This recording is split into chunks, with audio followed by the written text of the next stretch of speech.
Madam Zulaika, sanyusa okulaba. Twakulabyeko ennaku zino ng'okaaba.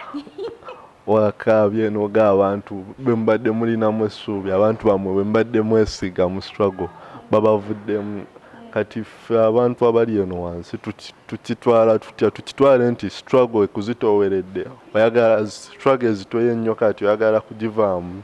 Struggle kwegamba kyewasuubira olaba nga ate kati struggle nnene nnyo singa gwe kyewali obaze. Yanziza nnyo okuddamu kusinkana nate, ansuubira oli bulungi. Amannya era nga bulijjo nze Zulaika Nalukenge. Mwebale nnyo bantu baffe okwekuumirako. Okukaaba kyazenga feeling nti ekintu kino nkyagala nnyo, kindi ku mutima. Omanyi essuubi, ekintu ekiyitibwa essuubi si kintu kyangu, naye ate omuntu bw'oba omaze omuteekamu essuubi n'omala n'olimenya, kibanga abaagalana omu n'akyawa munne, nti muba muyina mutual feeling nga mwena mwefiiringa era bingi bye muba muteeseza awamu, nti ate omu n'amala n'abreakinga n'ava ku ndagaano, nti ekyo ekiseera kiba kizibu nnyo. Kirireetinge ku bantu abamu abali mu kisinde kyaffe abagenze bakutukako, si kubanga bakutuseeko olw'embeera nti bamuyisa bubi oba kyeyali asuubira si kyafunye, wabula nga bo bajja olumu abamu balina bye beetaaga. So kakati nga bawadde abantu baffe essuubi nti oli amukkiririzaamu agamba nti apart from principal waffe Bobi Wine akulembera ekisinde kya People Power, waliwo gye tuyita triangle oba saako, nti abantu bangi be balabirako.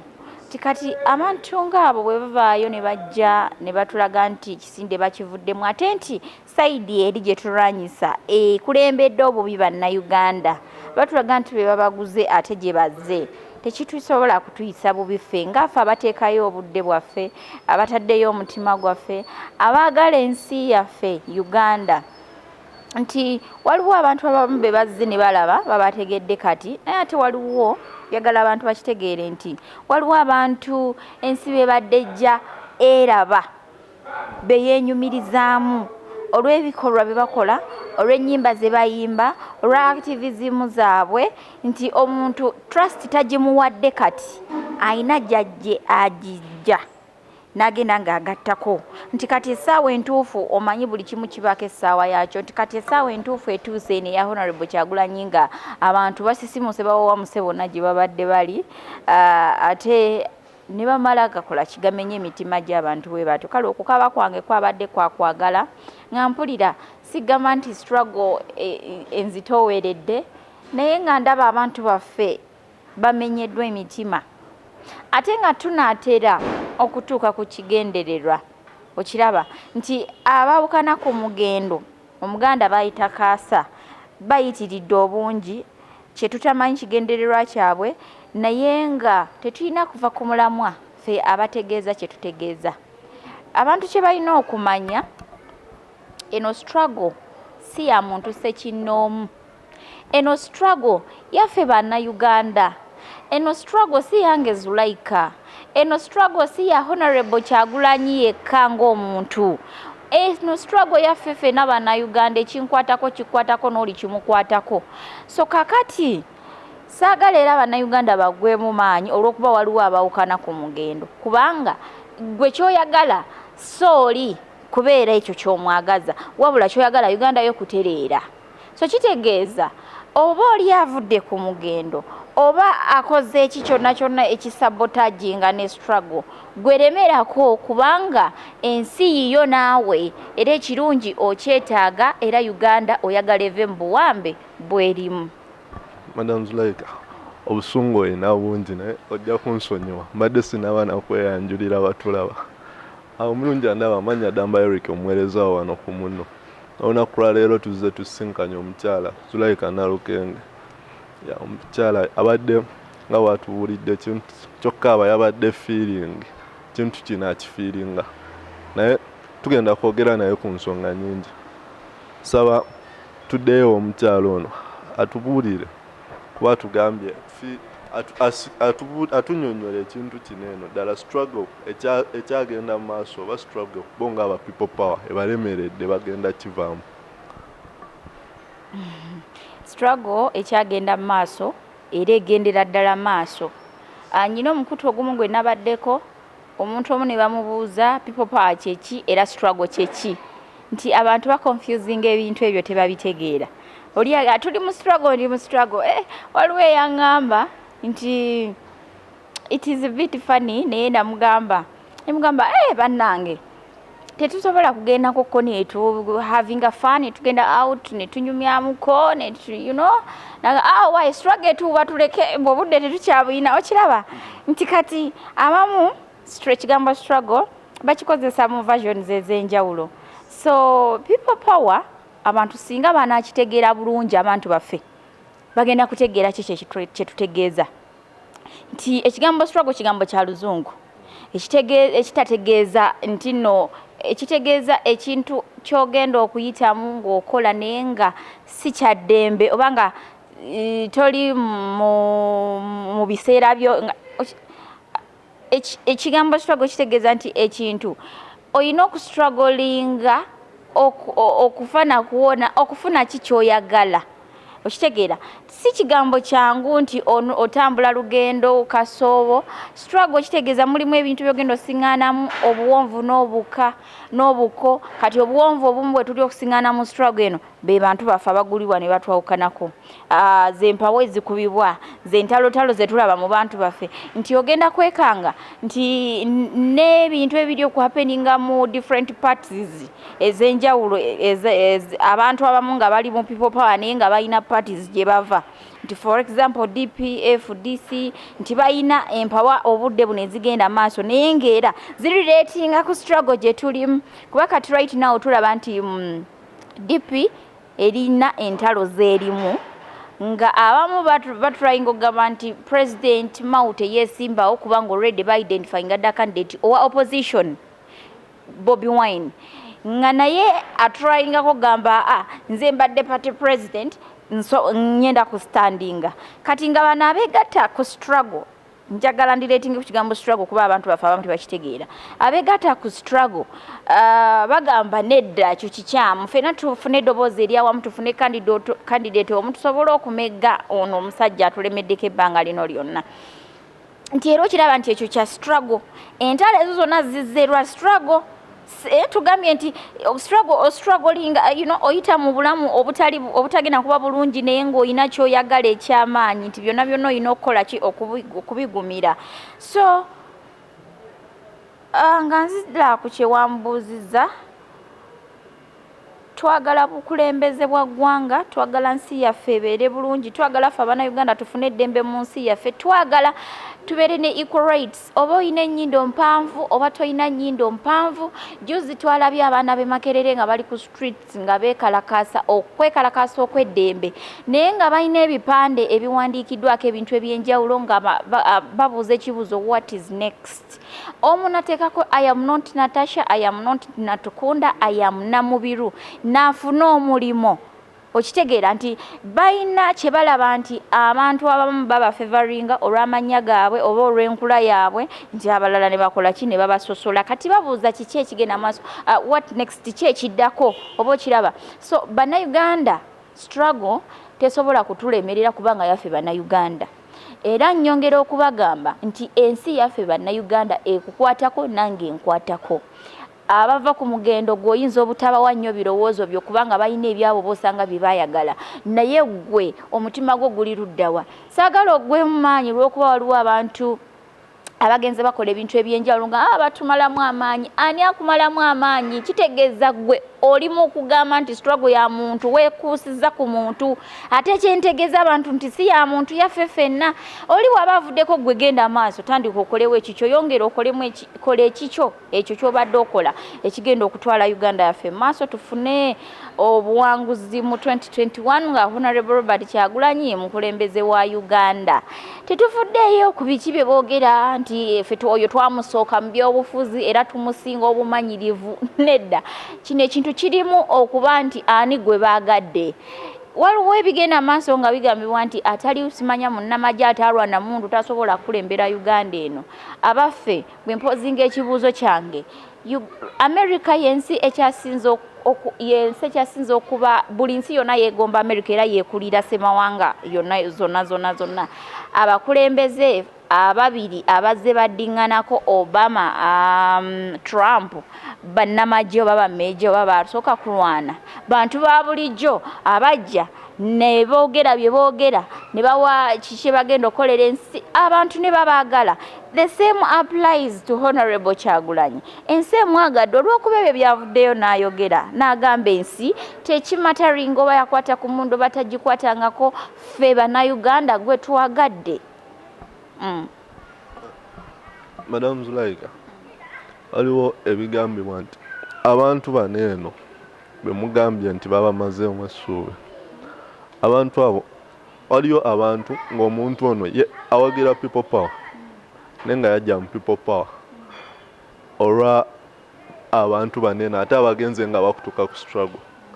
Ekintu ekyo nga people power tekigenda bakosa, abantu tebagenda bajjamu obwesigwa bagambe olaba bano eno be twali twesiga babaguze ate olwo bano eno abasigadde nabo tebabagule. Mu people power nga mmwe abantu tebabajjamu obwesigwa ddala. Ne baga ne people power balabika nga katego buli omwajja just kutega afune sente wakati tukirayo buli ajja mu people power n'alabikako nti awakanya Mwami Museveni agulibwa. Kino ekintu tekigenda kukosa people power ng'ekibiina. Ekisooka people power si kibiina. Ekyokubiri people power erimu abantu ab'enjawulo okuva mu political parties ez'enjawulo n'abo abatayina people power.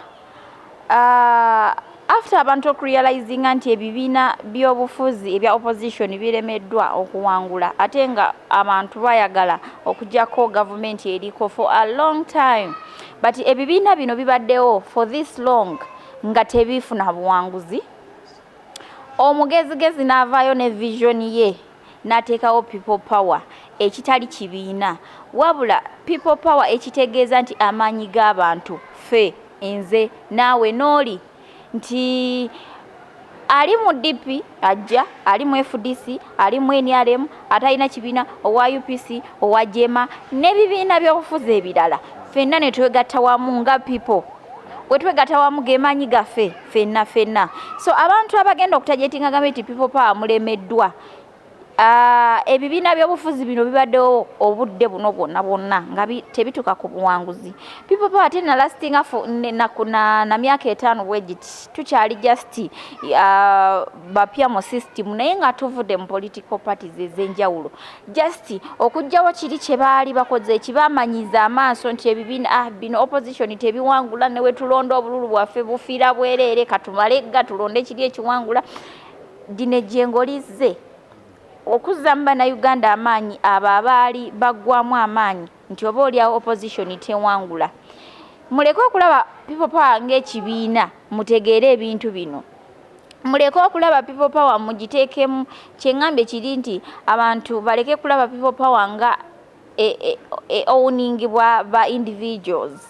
Bagirabenga amaanyi gaffe agatugatta ffenna Uganda regardless of oba oli Muganda oba oli Munyankole oba oli Mukigo oba oli Mutoolo oba oli Musogo oba kyonna kyoli tewali kyetajetinga nti no kino wabula ffenna gwe kasita you are qualified as long as you are a Ugandan kasita obanga oli muna Uganda you are people power oba okitegeera naddala abo abanyigiriziddwa abakooye abalaba nti abatuleadinga ba misleaders nti tebakola ebyo bye balina kukola tebabalansinga mbeera yansi yaffe nti baffe balingamu abantu abamu abalala ne bakola ki ne babasosola but ogenda okufuna emirimu for example egambye abaana b'emakerera beekalakasiza ali worried nti bwe naaba omuganda tebagenda kumpa mulimu ali worried nti bwe naaba mpitookero tebagenda kumpa mulimu eyo buli eyakoowa embeera bw'etyo yeffe abaga bayita ba people power buli eyakoowa embeera embi nti bwe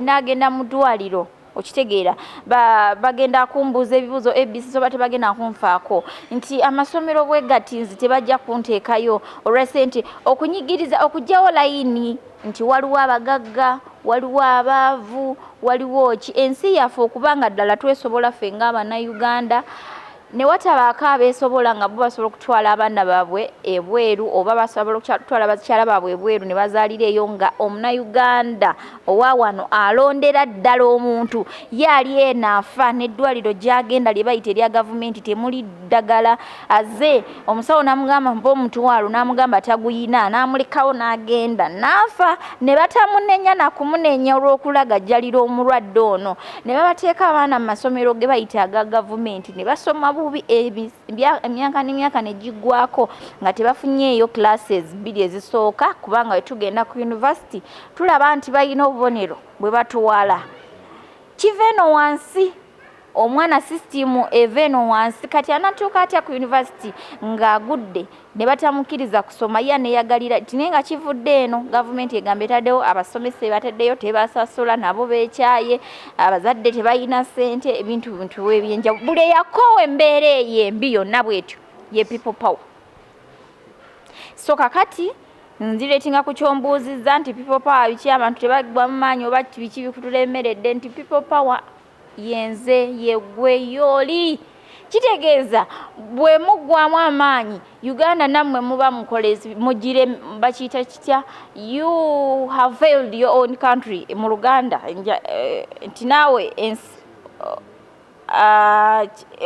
mugezeko kitegera bwekyo naye nkitegeeza mu Luganda so you have failed your own country naawe bw'ogamba nti ampeddemu amaanyi bikino tukwasaganyize bwamu in fact buli wonooba otera okutuuka ku buwanguzi challenges ziba nnyingi nnyo osanga ebizibu bingi nnyo so bino byonna mu bitwale nti challenges bye tuli okufeesinga ng'obuwanguzi bunaatera okujja so tubuvuunuke tulabe engeri ki gye tubuvuunuka tutuuke ku ekyo kye twagala g'omu ku bantu abali mu people power ng'ate muva mu byalo so ate recently people power mbadde mutadde nnyo amaanyi gammwe mu byalo naye nandyagadde okumanya mutuuseewo essaawa zino eno mu kyalo obuwagizi mukyanoonya oba kati muwumuddemu essaawa zino well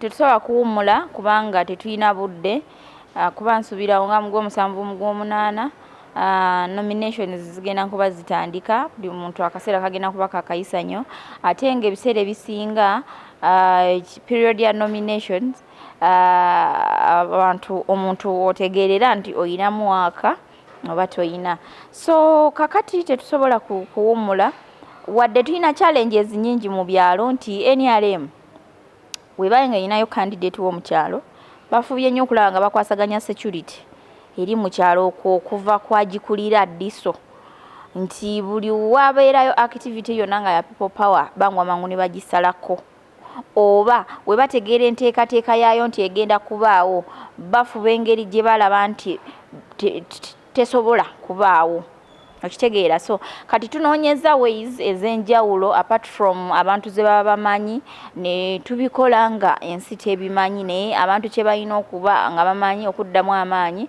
nti mu byalo gyebiri era abantu gye bali naddala gye twateeka abacoordinators baffe weewawo nga baabasalako abamu naye tugamba abantu nti tolina kutagetinga coordinator era nga wembagamba nti gwe kikukakatako gwe wennyini awagira enkyukakyuka okukola omulimu ogwo so tugenze tukola naddala ewaffe Komansimbi gyenva nze nayagala okutegekako okwanveiringa ba coordinators mu bitundu ebyenjawulo informal sector ne babisazaamu babigwamu bukyali ne baŋŋamba nti security yabitegedde ebikiikoze bitya bagenda kubakolawo ebituba ebiki okutaasa abantu baffe obutakosebwa nenoonya engeri gye tuba tukikolamu bo ba coordinators nga beemanyi wadde tetubagize mu lwatu buli omu ne tumwasayininga okukola omulimu gwakola weewawo nga nze tajeti yange teri Bukomansimbi yokka abantu bonna era mbagamba bulijjo nze noonya akalulu yonna ntambulayo ofuna amasimu ag'enjawulo nti bacoordinator beeno baabasalako dda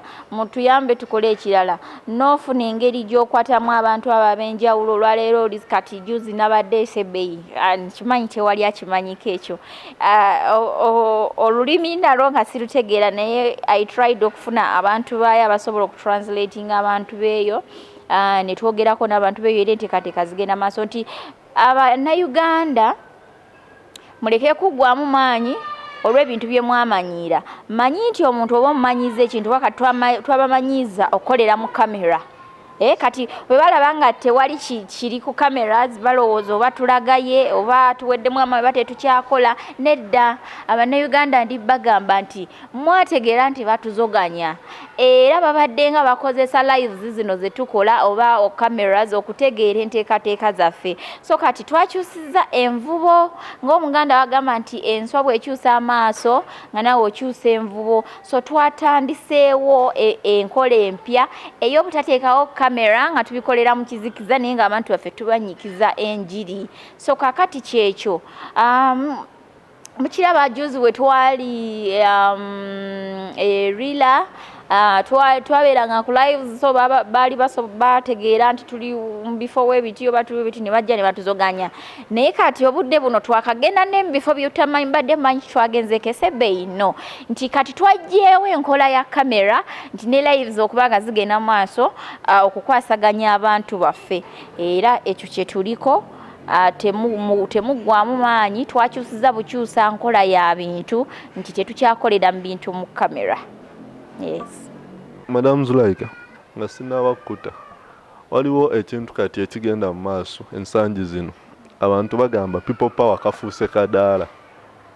Kugamba oli okufuna ssente okuva mu M7 kyalina okukola kyangu nnyo kwambala barrett ya people power n'alabikira mu kamera nga mu M7 amuyita nga afuna ssente. Era kati abantu baga people power kyafuuse kati kintu kiri abantu bakikozesa just funa ssente kuba tulaye bangi kati abantu abadde mu people power. Hassan Duga yajja yakolayo oluyimba lumu nawana Bobi Wine twaddamu omulaba ali ku track. So njagala utangaze ku nsonga eno Madam Zulaika. Njagala okusooka ogamba Bannayuganda people power tuli serious era twagala bukulembeze bwa ggwanga. Ebyo ezo zonna ensonga ezinaabaawo oba ezirijja kubanga tewali kibiina kya bufuzi oba tewali pressure group ya byabufuzi etasanga challenges ngezo. Era nti tuyina ne ba MPs okuva mu different parties ab'enjawulo nga enseba trustinga naye nga regime ye yabasetingamu. Nti lwakuba oyinza okugamba byo tebyasoundinga nnyo batebivuddeyo nnyo nti kyetulina okuwa credit ku people power nti etaddewo pressure y'amaanyi etabangawo era eterabikangawo mu bibiina bya bufuzi byonna.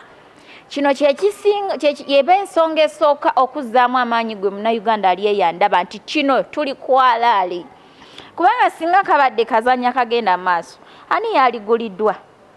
Nabo bonna be bagula babagula lwakuba nti kyebaliko kyekituufu. Okitegeera ate togenda kubeerawo nti ono gwe banamugula baba banamugula bwe baba baguze okay babagule bosi buzibu bwaffe ate ne sente ze babawa zaabwa musolo.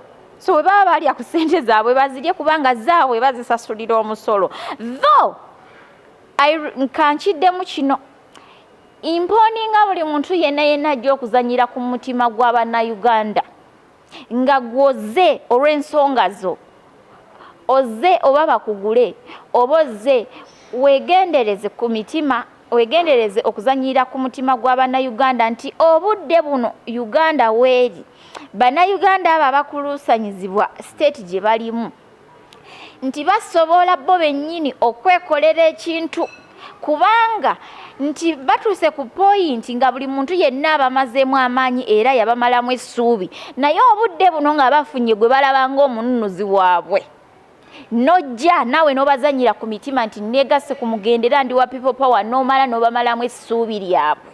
Nkulabula nti Munnayuganda munyiivu nnyo era kyonna ky'abasobola okukola tokinenyezanga nti ne woba okoze ebirungi 100 ebbanga lyonna obudde buno Omunnayuganda n'omukola ekibi kimu agenda kutunuuliza amaaso si lwakuba nti bakyagaddewe batyo naye lwakuba nti babamenye nnyo emitima bakooye nnyo batrustinze nnyo abantu essuubi libadde lyabagwamu nga bagamba opposition tewali buwanguzi naye kati obudde buno balaba omuwanguzi agenda obbawanguza agenda obbawa kye baagala ate ojja omenya Abannayuganda emitima mbalabula bamenye emitima on your own risk kubanga nti okwekyawa kwe bayina kusobola okubaleetera okukola anything. I am not inciting any violence but imponinga buli muntu yenna azanyira ku bannayuganda nti kikole ku lulwo ebiddirira tebiba byaffe ojja kuba gwe mutima gwo versus bannayuganda. So ekyo kyenyinza okubagamba sisiina kyamaanyi kyensobola kukiremerako naye nga bannayuganda mbagamba nze Zulayika siggwangamu maanyi. Ensonga lwaki saggwamu maanyi byantukako mu bimanyi. Lwaki saggwamu maanyi?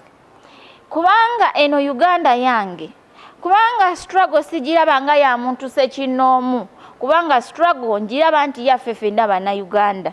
Singa natuula ku byantuukako wali badde ogamba natajetinga omuntu nti ntunuuliraani Kyagulanyi, naye Kyagulanyi bwe yanzizaamu amaanyi n'essuubi nange nejjukiza nti ndi Munnayuganda, oba olya waliwo abeerabira nti muli Bannayuganda. Nze nejjukiza nti ndi Munnayuganda nti era nvunaanyizibwako okulwanirira ensi yange. Siri mujasi nti nagenda mu nsiko nwane n'emmundu sigimanyi, naye nnyina omumwa ate n'ebigambo nsobola okubyogera, kyekyokulwanyisa kye nnyina. Nga njogera ki? Njogera ku kituufu. Ensobi ekolebwa n'envayo ne njogera. Abavubuka abali eyo abeetiitirira, at least I act as their icon. Bagambe nti Zulayika waffe gy'ali era abantu bemmanyi abanfollowinga gye bali nga kusindikirako ne ka message Zulayika onzizaamu amaanyi. So kakati sisobola kumenya ssuubi ly'oyo muntu wali eyo ng'agamba Zulayika ndabira ku ggwe n'eŋŋuma. Nze ndaba abasajja bangi abansindikira message bagamba obuvumu bwo butugumya. In fact watuswaza ffe abasajja obutavaayo ng'ate gw'oli mukazi ate ng'olina mwana muto. Essuubi ly'oyo omuntu lwaki mba ndimenya? Oba kitegeera Uganda yange ngivunaanyizibwako era buli kigenda maaso kiba kinkakatako kubanga nnyigirizibwa bwe kiba kibi ate bwe kiba kya ssanyu era nfunamu essanyu. So struggle bwe tunagifuula nti si ya muntu omu yaffe ffenna, kino ekintu kigenda twanguyira ate tugenda kwongera okuba ne BD tulwane tutuke ku buwanguzi.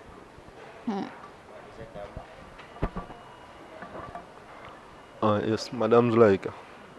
Ngenda kusaba osibule ku Bannayuganda abatulaba obawuliweyo n'obugambo obusembayo nyabo. Batulaba tuyinza okutulaba most of the time mbeera emotional ebintu ebikwata ku people power kubanga kindimu ate sirina wenkivaamu kubanga maanyi gange ge mba mbitrayinze. People power, our power, people power, my power, your power, our power. So sisobola kugivaamu mbanga eyeevuddemu, mbanga eyeeriddemu olukwe. So kakati naawe kyenkugamba ky'obeera okola toggwangamu maanyi olw'okuba aliwo ogwogambye nti ono bagambye yalidde avudde mu struggle. By the way, kino kinootinge waliwo abamu be bagamba balidde naye nga tebannalya. Oba oliawo waliwo amukuba ayagala amusuule wansi. Kino tetulina kukyerabira nti propaganda nayo gyali. Era ebimu tuwulira biwulire tetubikakasa.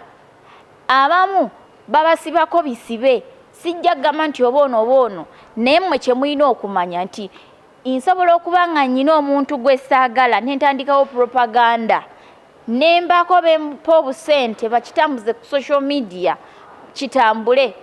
Kati kyenkugambye nti Bannayuganda bakoowu nnyo banyiivu nnyo obudde buno bwe balaga nti ekintu kyonna kyokola ng'obajjamu essuubi they attack you nti balina essuubi lyabwe ate kati ne we bawulira buwulizi kagambo katono bagenda kujja bakola ekibakwatakinge nga tebamaze kulowooza bakutegeera mazima nti oba kino kituufu oba kino si kituufu.